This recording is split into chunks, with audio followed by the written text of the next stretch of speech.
Hello, this is Coach Mike from winningstockcoach.com. Going to get started with my weekly market overview for the week beginning March 16th, 2015. Going to start out here looking at our weekly chart for the SPX, that's the S&P 500. We talked over the past couple weeks, a couple target points that we felt that we could hit, and you see this first one right here, 20.3587. We got within our 0.5% on that one. And the big thing was also watching for the weekly candles close to be above this consolidation swing high point before we decided that, hey, we could have hit one of our fib targets and may start a bounce. Well, we actually got both of that. We got within our 0.5% of our Fibonacci target, and we got our weekly candle close above the 2051.82.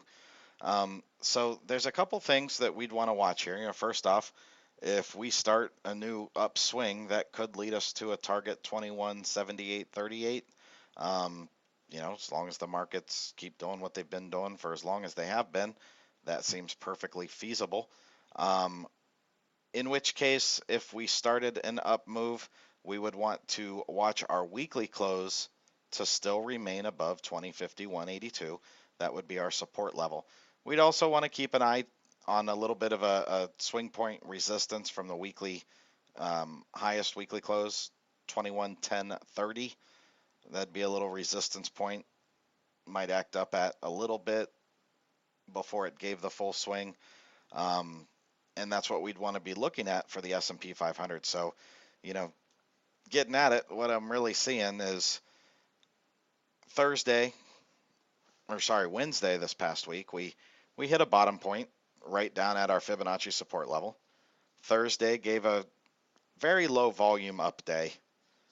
Friday, we went down and nearly double bottomed with Wednesday's low before kind of setting up an up move that happened late in the day.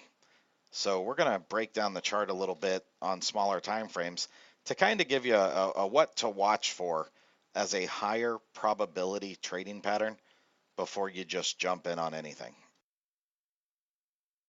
So here we are still on the SPX, but now on a 60-minute time frame. And you see after the fall, you see what I had talked about, Wednesday's bottom. Thursday made a bit of an up day. Friday gave it all back. And it really kind of set up very, very close to this double bottom area. What we want to look for, I think personally, before,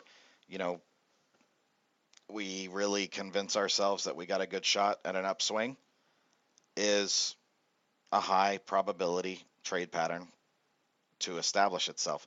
Now, the one that would come to mind from my view on this chart would be what many people refer to as a W pattern. It's a pattern, usually a reversal pattern, where you kind of make lower lows, lower highs, you make a fall, you make a pop, and the next low, guess what? You kind of double bottom. Well, for it to reverse, we're going to have to get a higher high. And a W pattern has a high probability point where it breaks the center of that W. So it'll actually look like the letter W, where you have the lower point in the middle and higher points on each side. That could be our first breakout indication or our first up move indication or confirmation. So what I'll be looking for this upcoming week is to see if our 60-minute chart of the SPX can break above 2065.81. Real simple. I just have to wait for 1 hour candles to close. And if we close one above there, I'm going to feel pretty confident that, you know what, we hit within 0.5% of our target point. We held the weekly swing high point, and now we're starting to make a higher high. On a shorter time frame, which, if everything works out well, is going to translate over to moving around the larger time frames into the daily, into the weekly, and then we continue on. And that's something I look for and have looked for on each one of these little direction changes for the markets. And what I believe that is going to be our best bet to look for moving forward. Now remember, trading's not about getting the absolute low price, the absolute high price for your buys and sells each time. It's about being consistent and consistently and systematically producing winning trades. And the best thing I've found is to wait for a point in which the probability of me producing a winning trade is increased. And it's going to be increased on technical patterns, which would cause breakouts. So that's what I'm watching for the SPX. It's really, really simple. If you want to put a little broker alert in for the SPX to break 2065.81, that will be my personal key indication that I might want to start taking still small chances, but for longer term long positions.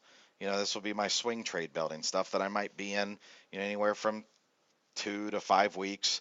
Um, might even be a good time to look at some longer term investments that you've been waiting to buy and they've come down a little bit. And you can't try to rationalize how far the markets could go, because any rational thought left about 2.5 years ago, at least a year ago, no matter what fundamental evaluation process that you use, that's gone. But the fact still remains, the market has continued to make higher highs. So you can either watch it happen or you can make money on it. So, I'm not going to be looking to day trade. I'm not looking short term on a break here. I'm looking stuff that would be, multiple week at least, for that type of break. So, you know, until we get that type of break on ups and downs in our chat room with winningstockcoach.com, I might take, some day trades or shorter term trades into those points. But once we hit that confirmation point I'm looking for, that short-term mentality will be deleted from my mind. Because why would I want to sell myself short on what has consistently been a multi-week move by trying to guess what every single 5-minute or 15-minute candle might do, when I can go on what has worked over and over and over again to effectively and efficiently produce profitable opportunities and trades. Moving over now to the DJI, that's the Dow Jones Industrial Average. A little better weekly candle than what the SPX gave us, because it did close above the opening price. Had a dip, got us within our 0.5% of our target point.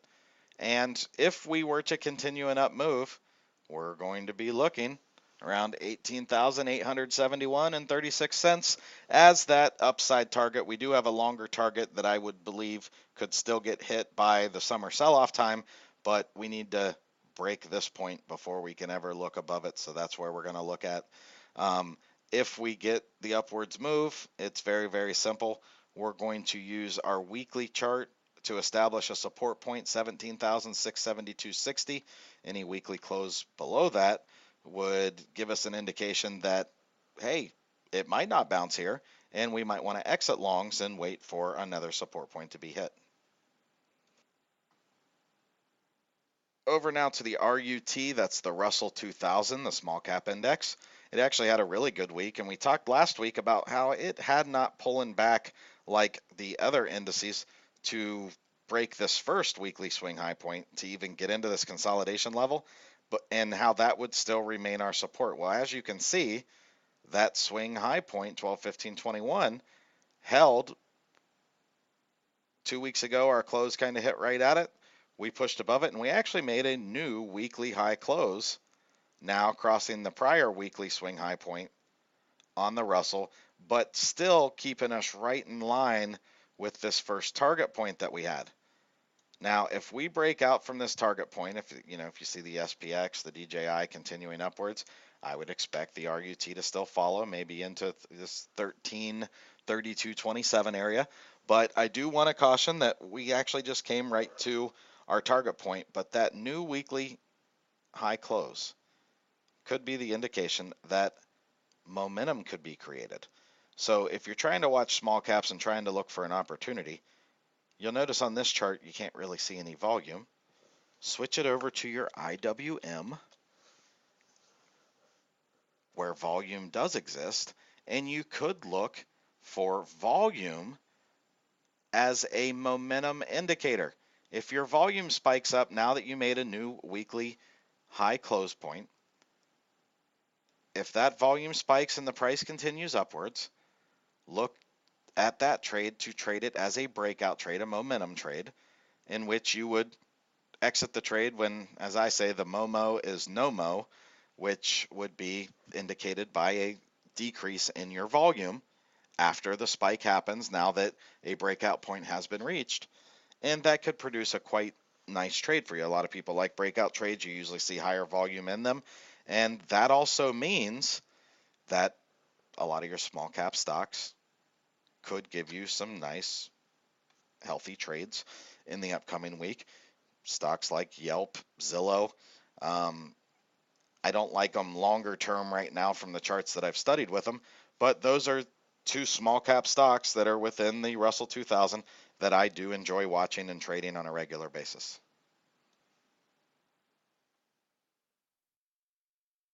Finally, coming over here to the NDX, this is the NASDAQ 100.